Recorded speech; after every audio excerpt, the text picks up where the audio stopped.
দুইটা ভয়ঙ্কর পাপের কথা বলে দেই।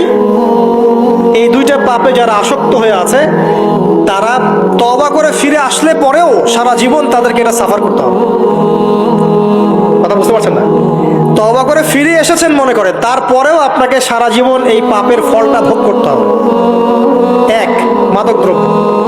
দীর্ঘদিন সেবন করেছেন, তওবা করেছেন, ফিরে এসেছেন, আল্লাহ হয়তো মাফ করে দিয়েছেন, আল্লাহ পাক মাফ করে দিয়েছেন, বাট আপনি আপনার দেহের যে ক্ষতিটা করে ফেলেছেন এটা পোষাতে পারবেন না। এক নাম্বার। দুই, তখন আপনি যদি বিয়ে করেন আপনি স্ত্রীকে সন্তুষ্ট করতে পারবেন না। হ্যাঁ।